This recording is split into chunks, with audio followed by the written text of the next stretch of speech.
My name is Mario Scotti, and I represent the University of Helsinki and the Micronova Microfabrication Center.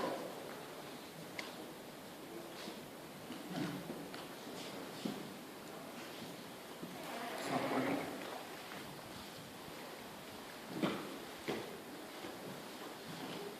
See, the slides are working here.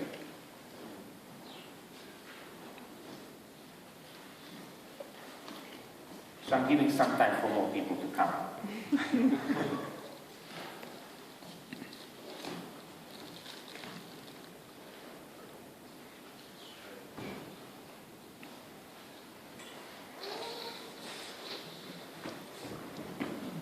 You could try to tap the arrow. Yeah, the slides on the laptop, they move, but not there. Okay.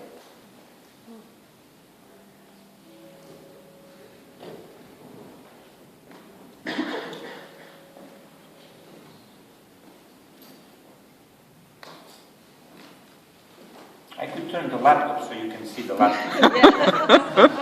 We'll come closer.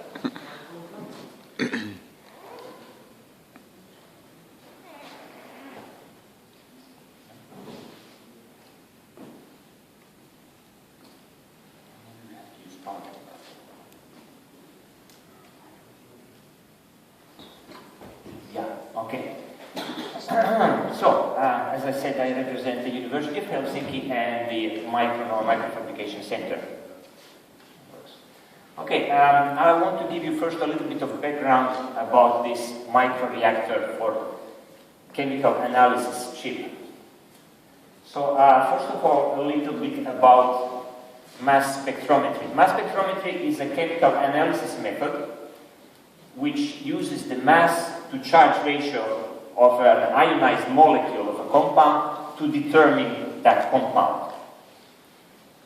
Online mass spectrometry tries to follow a reaction as the reaction evolves. So it gives you an idea of what's happening in a chemical reaction online in real time. Now this online mass spectrometry has been used in chemical engineering for process control, but we want to use it in a research environment. Now, in chemical engineering, what you have is that you know what is the final product of the reaction, and you know also what are the intermediate chemicals. You just want to verify that that is really happening at the moment that you want to happen. Also, in chemical engineering, you use large quantities of chemicals. In a research environment, exactly the opposite is the case. First of all, you don't necessarily know what the final product is of the reaction, and most of the time you don't know what are the intermediates. And the other big difference is that in a research environment, you have very, very tiny amounts of compounds. They are very expensive. Typically, they are done in-house, some novel chemicals and so on. Also, for safety reasons, you want to use small amounts. So, in a research environment, a microtask, that is micro-total analysis system, an integrated system, is preferable. Finally, I want to mention that our microreactor chip has several functions integrated, and one very important function that we at least partially integrated is the ion source. In mass spectrometry, you can have different ion sources. For instance, electrospray ionization, atmospheric pressure chemical ionization, and atmospheric pressure photoionization. And this latest method is the one that we have implemented. This is a photograph of two variants of the microchip that we have made. Oops. Later. Right, so this is a 50 microliter volume microreactor, and this is only 5 microliter microreactor variant of the chip. And you have a 10-cent coin for size comparison. But let's see a little bit the details of this device. So there are many interesting functions that are integrated, but first of all, let's talk about the layers. A blue layer, those are the channels. Green layer is the platinum metallization. All right. So as you can see, we have this long channel that is actually the microreactor in which the chemical reaction takes place. Okay, then we have two inlet holes in which we infuse the reagents. At the confluence of the reagents, we have these pillars which function as a very simple micromixer. It's really important to have some mixing because we don't want to rely exclusively on interdiffusion for the mixing of the chemicals. This is a very, very important detail, but it's a long story. I'm not going to spend it now speaking about it, but this is a really important detail. Okay, we have a third inlet hole. This inlet hole is for what I call post-reaction dilution. We use this only in those cases where the reaction kinetics are very slow at low concentrations. So if we notice that at low concentration the reaction kinetic is terribly low, we have to increase the concentration, but the mass spectrometer doesn't like that. So what we do before our compound enters the mass spectrometer, we dilute this. We dilute it with a solvent, of course. And also here we have these mixer pillars. All right, then let's see. So I mentioned this platinum here. These are contact pads, and this is the heater. The heater heats this nebulizer chamber to 500 degrees Celsius. So how it works is that we introduce compressed nitrogen through these two small slots. And the compressed nitrogen travels through these parallel channels and then envelopes our compound and nebulizes it at this triple point, or creates an aerosol. Right? It creates an aerosol that travels at very high speed through this nebulized chamber, but since it's heated at 500 degrees, our compound is instantly vaporized.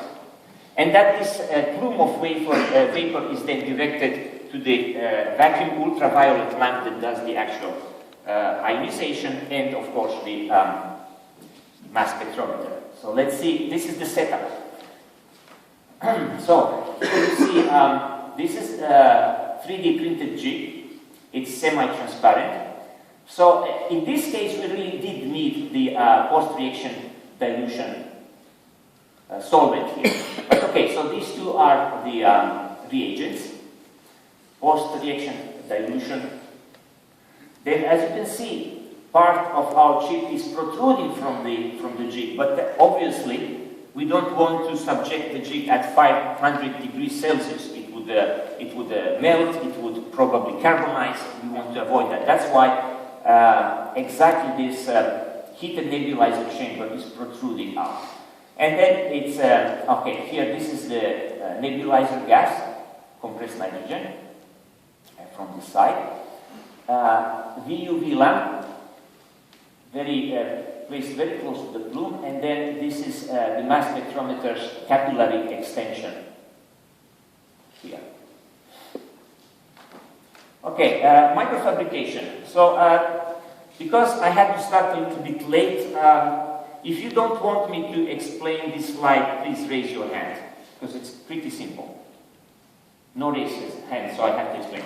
Okay, so we start from a thermally oxidized silicon wafer, then we pattern the oxide and use this oxide as a mask for etching the channels, 120 micrometer deep.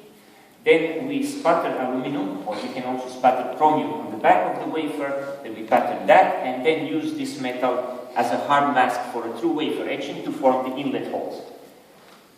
Right, then we remove the oxide and the metal, and anodically bond the borofloat glass for capping. Finally, we sputter platinum, and then we pattern the platinum to form the contact pads and the heater. So, pretty standard microfabrication. And here are some very exciting results that we obtained.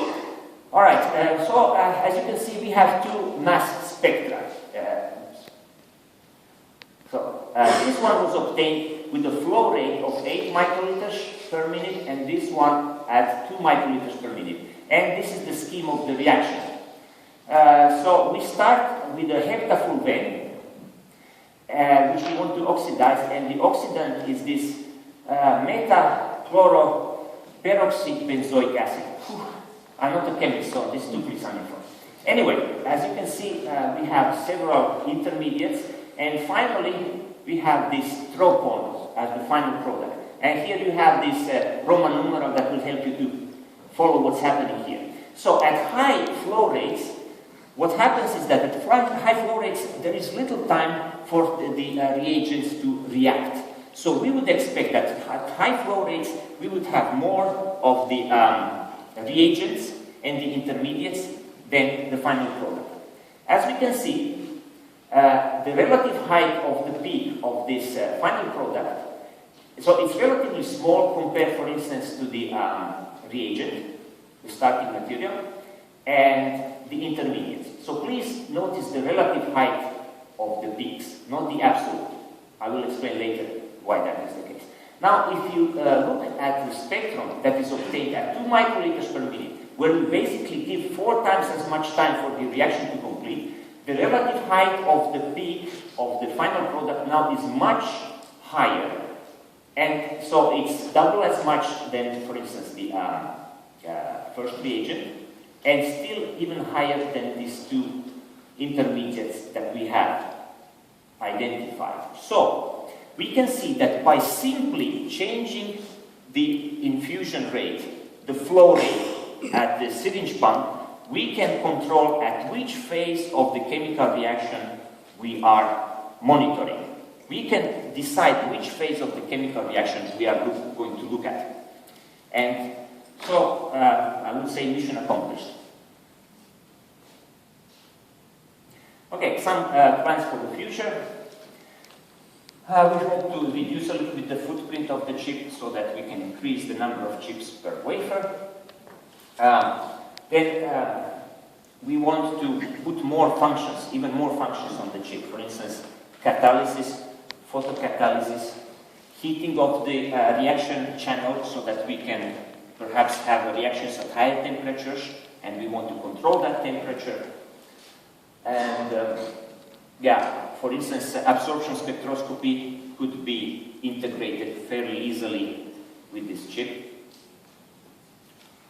And then we are also talking about using some new materials and microfabrication technologies to obtain the same thing, but simpler.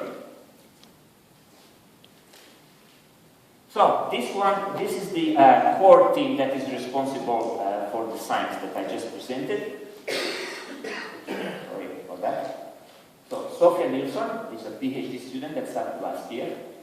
Markus Hapal, fellow postdoc, and me. So thank you very much for your attention.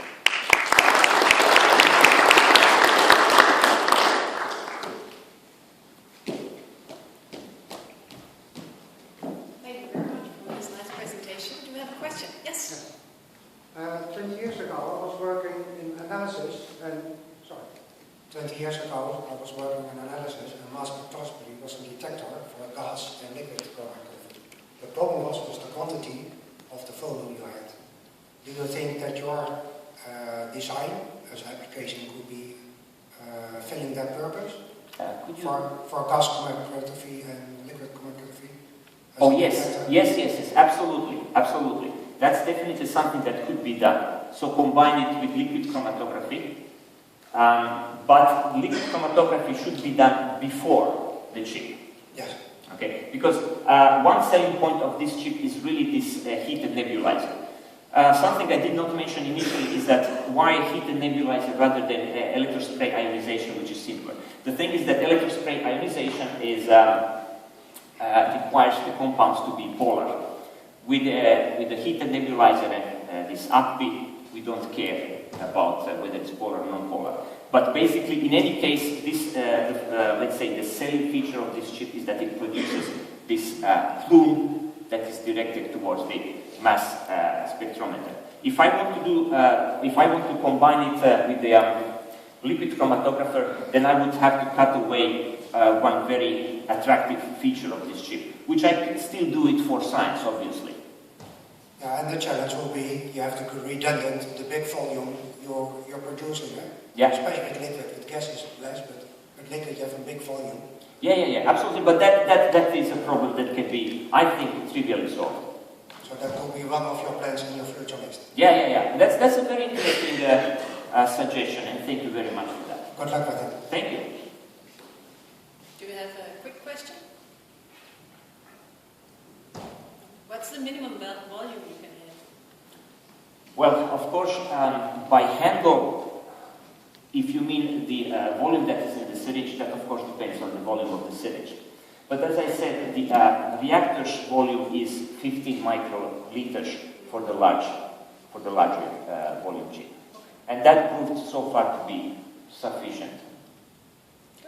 Okay, let's thank the speaker again. Thank you.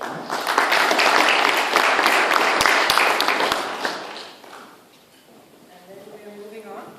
Our next speaker is Martina.